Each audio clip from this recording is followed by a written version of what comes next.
ठरलं तर मग या मालिकेच्या जबरदस्त एपिसोडमध्ये रविराजांच्या सोबत आता असं काही हे झालंय की ज्या वेळेला अर्जुन सगळी माहिती घेऊन रविराजांच्या घरी गेलाय आणि त्यानंतर जी गोष्ट अर्जुनच्या लक्षात नाही आलेली आहे ती गोष्ट रविराजांच्या लक्षात आलेली आहे. आणि त्याच वेळेला त्या गाठोड्यातला फोटोचं सत्य समोर आल्यावरती इकडे आता प्रियाची सगळी भंबेरी उडालेली आहे. आणि आता प्रतिमा आणि रविराज यांनी आता प्रियाचा खरा फोटो हा ज्या वेळेला समोर आणलाय त्याच वेळेला अनेक गोष्टींचा उलगडा झालाय. इतकंच नाही तर आता एक व्हिडिओ सुद्धा समोर आलेला आहे, ज्या व्हिडिओमध्ये सायलीचं गाठोडं म्हणजेच तन्वीचं गाठोडं चोरून इकडे प्रियाने जो ऑफिसमध्ये चेंज केलेला असतो तो चेंजचा व्हिडिओ एका पेन ड्राईव्ह मधून समोर आलाय. आणि मग मात्र सगळेजण तो व्हिडिओ म्हणजे प्रियाने स्वतः तन्वीचं गाठोडं चोरलंय हे लक्षात आल्यावरती नक्की काय घडलंय. आता लॉकेट मिळाल्यावरती अर्जुन सायली निघणार त्याच वेळेला आता इकडे अर्जुन म्हणतो की महिपत शिकरे यायला निघालेला आहे. चैतन्यचा फोन मग लगेचच अर्जुन फोन उचलतो. त्यावरती चैतन्य म्हणतो महिपत शिकरे जस्ट तिकडून निघालाय आणि या लोकेशनवरून त्याचं घर बघता तो अगदी 10 मिनिटात पोहोचेल, त्यामुळे तुम्ही ताबडतोब तिकडून निघा. यावरती अर्जुन म्हणतो ठीक आहे, आम्ही जे काही पुरावे मिळाले ते घेतो आणि जितकं सगळं लावता येणं शक्य आहे ते सगळं लावूनच निघतो. चैतन्य म्हणतो ते करत असताना उगाचच तुम्ही आता तिकडे अडकू नका, इतकं मात्र नक्की करा. असं म्हटल्यावरती मग मात्र अर्जुन म्हणतो ठीक. मग अर्जुन सायलीला म्हणतो हे पेंडंट तू तुझ्याकडे ठेव, मी ताबडतोब महिपत शिकरेच्या खोलीमध्ये ज्या काही गोष्टी उचकल्यात त्या करतो, कारण तो 10 मिनिटात इकडे पोहोचेल. सायली म्हणते मी सुद्धा 2-3 मिनिटात हे सगळं इथलं उरकते की प्रथम दर्शनी संशय नाही आला पाहिजे. मग सायली पटापट पटापट सगळ्या गोष्टी ठेवते. अर्जुन इकडे रूम मध्ये येतो आणि या रूम मध्ये त्याला ज्या काही महत्वाच्या गोष्टी वाटत असतात त्यांचे फोटो क्लिक करून घेतो. काही गोष्टींचे फोटो काढतो आणि निघताना तिथे असलेलं ते लाल गाठोडं आपल्या ताब्यात घेतो आणि आपल्या पिशवीत टाकतो आणि त्यानंतर तो ते गाठोडं घेऊन निघतो. तिथे त्याला वेळ नसतो बघायला.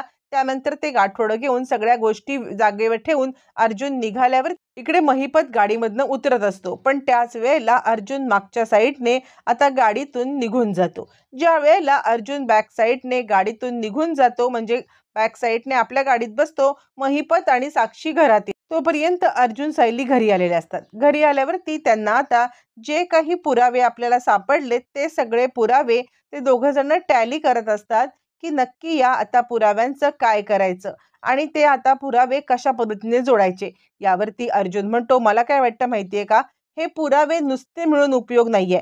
याची मी म्हटल्याप्रमाणे सुसूत्रपणे एक चैन जर का झाली ना तरच ही चैन आता इकडे आपल्याला उपयोगाला येऊ शकते. असं म्हटल्यावरती मग मात्र आता इकडे लगेचच सांगायला लागतो अर्जुन ठीक आहे, आपण एक काम करूया, डायरेक्ट जायचं आहे ते म्हणजे आता आपण रविराज म्हणजे सिनियरकडे जायचं आणि सिनियरकडे गेल्यावरती नंतर आपल्याला तो नक्कीच मदत करेल. यावरती आता इकडे सायली सांगायला लागते पण प्रिया तिकडे नसताना आपण जायला पाहिजे, नाहीतर नाहीतर खूप मोठा प्रॉब्लेम होऊ शकतो आणि आपल्याला या सगळ्यामध्ये आता त्रास भोगायला लागू शकतो. यावरती मग आता इकडे सांगायला लागतो अर्जुन नाही, तू काळजी करू नकोस, आपण सिनियरला कॉल करूया आणि सिनियरला कॉल करून आपण ताबडतोब या गोष्टी त्याच्याशी क्लिअर करू. असं म्हटल्यावरती मग आता सायली आणि अर्जुन सिनियरकडे जायला निघतात. त्याच वेळी प्रिया इकडे आलेली असते काय वेडेपणाचं हे झालंय ते बघण्यासाठी. आणि त्यावरती रविराज म्हणतात आता तुला इथे यायची काय गरज, तुला बिझनेस एक्सपोला जायचं होतं ना, ते तू काम केलंस. प्रतिमाची काळजी घ्यायला आम्ही सक्षम आहोत, आम्ही आळीपाळीने प्रतिमाची काळजी घेऊ. अगं ज्या मुलीला आपल्या आईची काळजी नाही ती इथे येऊन करणार तरी काय आहे. मला खरंच खरंच तुझा इतका राग आलाय म्हणून सांगू ना की या सगळ्यामध्ये एक मुलगी आपल्या आईसाठी या घरात थांबू शकत नाहीये. यावरती प्रतिमा म्हणते राहू देऊ, तिला सुद्धा तिचं आयुष्य आहे, सासर आणि माहेर याची तिची फरफट नको. यावरती सुमन म्हणते नाही वहिनी, अहो तिच्या सासरची लोक तशी आहेत का की तिला या सगळ्यामध्ये उगाचच त्रास देतील किंवा तिला हे असं बोलतील, असं काहीही नाहीये. त्यामुळे तुम्ही चिंता करू नका, तन्वी इकडे राहिली तरी कोणी काही बोलणार नव्हतं. यावरती प्रिया विचार करते ह्या सुमनला सुद्धा आता जास्तच मस्ती आलेली आहे आणि ही सुमन सुद्धा जास्तच जरा आगाऊगिरी करायला लागली. त्यावरती प्रतिमा म्हणते कसं आहे ना, मुळातच ज्या व्यक्तीला वाटत नसेल की आपण इथे राहावं त्याच्यावरती फोर्स करण्यामध्ये किंवा आता त्याला हे सगळं करण्यामध्ये काहीच अर्थ नाहीये. आणि त्यामुळे त्यामुळे आपण आता त्याला काही म्हणजे त्याला उगाचच या सगळ्यामध्ये फोर्स करू नये. असं म्हटल्यावर ती प्रिया म्हणते, तुम्ही सगळेजण असं का माझ्याशी बोलताय? मी तुमची दुश्मन असल्यासारखं तुम्ही आता मला वागवताय.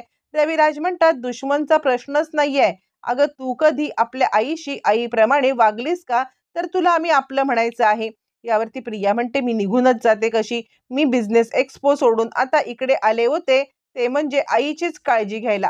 पण तुम्हाला तुम्हाला कोणालाच काही पटलेलं नाहीये, तर आता मी काय करू? असं म्हणत प्रिया आता तिकडून निघून जाते. प्रिया निघून गेल्यावरती इकडे आता अर्जुन फोन करून सिनियरला आम्ही येतोय असं कळवल्यावर अर्जुन सांगायला येतो, की मला ना सीनियर तुला खूप महत्त्वाची गोष्ट दाखवायची आहे. म्हणजे ना हे बघ, हे पेन ड्राईव्ह आणलेलं आहे मी. म्हणजे महिपत शिकरेच्या घरामध्ये ज्या काही गोष्टी सापडल्या ना, त्या या सगळ्यामध्ये आता मी आणलेल्या आहेत आणि त्याचबरोबर एक गाठोडंसुद्धा सापडले. अनेक गोष्टी मला सापडलेल्या आहेत आणि त्याच गोष्टी घेऊन मी तुझ्याकडे आलोय आणि हे पेंडंट असं म्हणत अनेक गोष्टींची आता इकडे रविराजांच्याकडे सुपूर्तता करत अर्जुन सांगतो, तू या सगळ्याचा स्टडी कर आणि या सगळ्याचा स्टडी करून त्यानंतर मग आता तू एक काम कर, तू न मला हे सगळं सुसूत्रपणे बांधून दे. पण हे करत असताना तन्वीपर्यंत कोणतंही सत्य येऊ देऊ नकोस. कारण आत्ताच्या ज्या वेळेला एक्स्पोच्या पार्टीला आम्ही गेलो होतो ना, तिकडे अश्विन आणि आता आई या दोघांनी सुद्धा आता त्यांना रंगेहात पकडलं होतं. म्हणजे ती अजूनही तन्वी त्यांच्या कॉन्टॅक्टमध्ये आहे. अजूनही त्यांच्या कॉन्टॅक्टमध्ये असून ती त्यांना भेटती आहे. साक्षीसोबत हसून खेळत बोलत होती आणि ज्यावेळेला डॅडने तिला विचारलं, की "काय हे तू अर्जुनने तुझं कोर्टामध्ये सिद्ध केलं, तरीसुद्धा तू या सगळ्यामध्ये जे काही केलंस ते चुकीचं आहे." तर ती सांगायला लागली, की "नाही, मी काही नाही केलेलं आहे. मी हे नाही केलं, मी ते नाही केलं." खूप तिने आता नाटकं केलीत. त्यामुळे तिला काही सांगू नकोस, तुला वाईट वाटेल, कारण ती तुझी मुलगी आहे. रविराज म्हणतो, "ठीक आहे, मी कुणाला काही सांगणार नाही. मी आजच्या दिवसाला ह्या सगळ्या केसचा स्टडी करतो आणि मग मी घरीच येतो. जे काही आहे ते बोलू. मला तन्वीसोबत सुद्धा या विषयावरती बोलायला पाहिजे. जर महिपत शिकरेच्या आधिपत्याखाली ती येत असेल आणि या सगळ्यामध्ये ती आता अजून काही गोष्टी जर का चुकीच्या करत असेल, तर त्या गोष्टी मला सुधारायला पाहिजेत. बाप म्हणून माझी काहीतरी जबाबदारी आहे." असं म्हणत मग मात्र आता इकडे रविराज सांगायला लागतो, "तू काळजी करू नकोस. मी या सगळ्या गोष्टी नीटपणे पडताळून बघतो आणि त्यानंतर मी तुला कळवतो." असं म्हणत अर्जुन तिकडून निघून येतो. त्यानंतर मग रवी आता घरी न जाता रविराज थोड्याच वेळामध्ये अर्जुनच्या ऑफिसमध्ये येतात. त्यावरती मग आता अर्जुन म्हणायला लागतो, "हे काय सिनियर, तू लगेचच आलास. मला खरंच कळत नाहीये की नक्की तुला काय समजलंय इतक्या घाई गडबडीत येण्यासाठी?"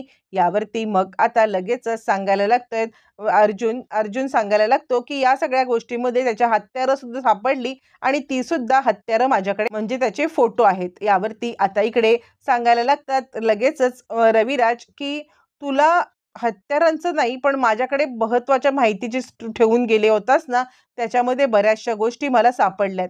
म्हणजे खरं सांगायचं तर याच्यामध्ये एक गाठोडं सापडलंय मधुभाऊंच्या आश्रमातलं.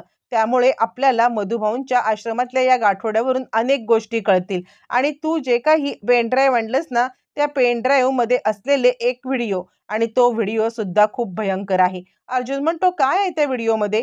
यावरती मग आता इकडे अर्जुनला रविराज सगळं दाखवतात, ते गाठोडं दाखवतात आणि त्यानंतर ते सांगतात, "आपल्यासोबत खूप मोठा धोका झालाय आणि या सगळ्यामध्ये तन्वी सुद्धा सामील आहे. पण मी हे प्रतिमाला काहीच बोललेलो नाहीये. प्रतिमाला या सगळ्यामध्ये खूपच वाईट वाटेल आणि म्हणून म्हणून मला असं वाटतं, की प्रतिमाला काही न बोलणं उत्तम आहे. आपण एक गोष्ट करायची आहे, काहीही झालं तरीसुद्धा या सगळ्यामध्ये आता डायरेक्ट मी घरी येतो. सगळ्यांना हे सांगायला पाहिजे, कारण जे काही गोष्टी घडलेल्या आहेत त्यामुळे प्रिया सगळ्यांना फसवते." यावरती अर्जुन म्हणतो, "प्रिया?" यावरती रविराज म्हणतात, "हो, प्रिया. कारण ती तन्वी नाहीये आणि या सगळ्यामध्ये मला हे गोष्ट सगळ्यांच्या समोर सांगायची आहे. ती आत्ता नाही, तर आपण घरी जाऊया." हे असं म्हटल्यावर ती आता इकडे रविराज म्हणतात, "तू घरी ये, सगळ्यांना बोलव. मी सगळे पुरावे घेऊन आता इकडे तुझ्याकडे येतोय, घरी येतोय. फक्त प्रतिमाला सध्या मानसिक स्थिती तिची बरोबर नाहीये. त्यामुळे तिला आता या सगळ्यामध्ये काहीही सांगणं आपल्याला जमणार नाहीये आणि म्हणून म्हणून या सगळ्यामध्ये आता मी प्रतिमाला आणत नाहीये. मी येतो एकटा, तू सगळ्यांना बोलव." अर्जुन म्हणतो, सिनियर काय कळलंय तुला? यावरती मग आता इकडे चैतन्य पण विचारायला लागतो. त्यावरती रविराज म्हणतात, मी फक्त तिकडेच येऊन जाईन, हे माझे मित्र आहेत, यांनी सगळी शहानिशा केले. हा पेनड्राईव्ह मधला व्हिडिओ ओरिजिनल आहे आणि जे काही डॉक्युमेंट्स आहेत ते पण ओरिजिनल आहेत. त्यामुळे सगळे व्हेरिफिकेशन करूनच मी नंतर निर्णय घेत. असं म्हटल्यावरती डायरेक्ट रविराज आणि या सगळ्यामध्ये घरी येतात. घरी आल्यावरती रविराजांनी एकच तमाशा सुरू केलेला असतो आणि या सगळ्यामध्ये रविराज सांगायला लागतात, आत्ताच्या त्या या मुलीला इकडून हकलवून द्या. या सगळ्यामध्ये ही तन्वी नाहीये. आणि मग रविराज ते गाठोडं समोर आणतात. यावरती प्रिया म्हणते, बाबा बाबा माझ्या विरुद्ध खूप मोठा कट रचण्यात आलेला आहे. हे गाठोडं माझं नाहीये. माझं गाठोडं मी तुम्हाला ऑलरेडी दिलेलं आहे आणि या सगळ्यामध्ये आता मी माझं गाठोडं तुमच्या समोर आणलेलं आहे आणि या सगळ्यामध्ये मी तुम्हाला कसं सांगू, हा माझ्या विरुद्ध खूप मोठा रचलेला कारस्थान आहे. बाबा तुम्हाला सांगितलं कुणी की हे माझं गाठोडं आहे? यावरती रविराज म्हणतात, मूर्ख मुली, मी कधीतरी बोललो का हे तुझं गाठोडं आहे? तूच तुझ्या जाळ्यामध्ये अडकत चाललेली आहेस आणि तूच तुझ्या जाळ्यामध्ये अचूक अडकलेली आहेस. असं म्हणत रविराज तिला आता चांगलंच फटकारतात आणि त्यावरती प्रिया म्हणते, नाही बाबा, माझ्या विरुद्ध कटकारस्थान रचलंय. यावरती रविराज म्हणतात, मूर्ख मुली, तुझं तोंड बंद ठेव. मला तुझ्याशी एक शब्द सुद्धा बोलायचा नाहीये. जे काही कारस्थान तू करून आलेस ना, त्याचा कच्चा चिठ्ठा आहे हा व्हिडिओ आहे माझ्याकडे. यावरती प्रतिमा रविराजांच्या मागोमाग कधी आली हे रविराजांना काहीच कळलेलं नसतं आणि मग रविराज म्हणायला लागतात, प्रतिमा प्रतिमा तू इथे? यावरती प्रतिमा म्हणते, काल रात्री मी सगळं पाहिलंय. ज्या मुलीला मी माझी मुलगी समजत होते, ज्या मुलीला मुलीसारखंच प्रेम केलं, पण ती मुलगी माझी मुलगी नाहीये, ही गोष्ट आता मला समजलेली आहे आणि त्यानंतर आता मात्र मी गप्प बसू शकत नाहीये. असं म्हटल्यावर ती रविराज त्या गाठोड्यातला फोटो काढतात. गाठोड्यातला फोटो काढून रविराज सगळ्यांच्या समोर आणतात. ज्या वेळेला गाठोड्यातला फोटो सगळ्यांच्या समोर येतो त्यावेळेला सगळ्यांना खूप मोठा धक्का बसतो. पूर्णाजी म्हणते, रविराज काय आहे हे सगळं? यावरती रविराज म्हणतात, पूर्णाई हे हिचं गाठोडं आहे. यावरती आता इकडे हे गाठोडं कसं काय? हा फोटो तर आपल्या तन्वीचा नाहीये. रविराज म्हणतात, पूर्णाई सगळं बघायचं असेल तर हा व्हिडिओ बघा. त्यावरती प्रताप म्हणतो, रविराज हा व्हिडिओ कुठून सापडला? त्यावरती रविराज सांगतात, काल अर्जुनने मला हा व्हिडिओ दिलाय.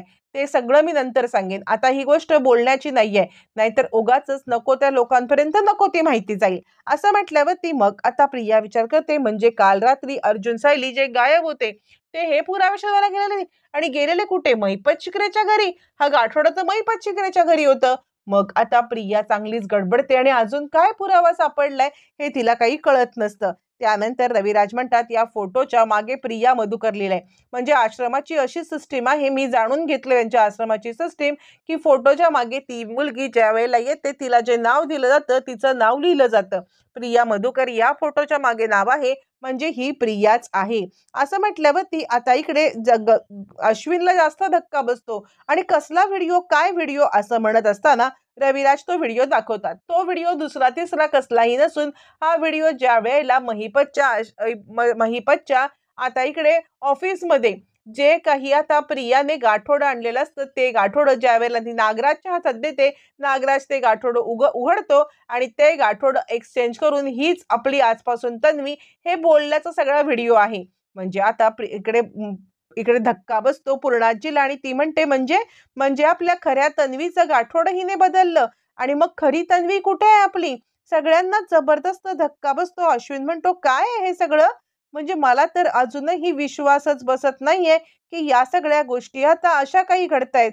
काय चाललंय हे सगळं? असं म्हणत आता इकडे अश्विन चांगलाच गडबडलेला असतो आणि मला तर या सगळ्यामध्ये डोकंच चालेन असं झालंय. रविराज म्हणतात, मी सांगतो. आपल्या खऱ्या तन्वीचं गाठोडं हिने चोरलं. खऱ्या तन्वीचं गाठोडं चोरून या सगळ्यामध्ये ही आता आपलं गाठोडे म्हणून आपल्याकडे आली. पायावर तुळशीपत्राची खोटी खूण काढली आणि काय केलंय मला माहित नाही, त्याचा शोध तर मी घेईनच. तिच्या पायावरचं तुळशीपत्र किती खरं आहे की नंतर गोंदवलेलं आहे हे सुद्धा मी पाहीन. पण आता मात्र बाद झालेलं आहे.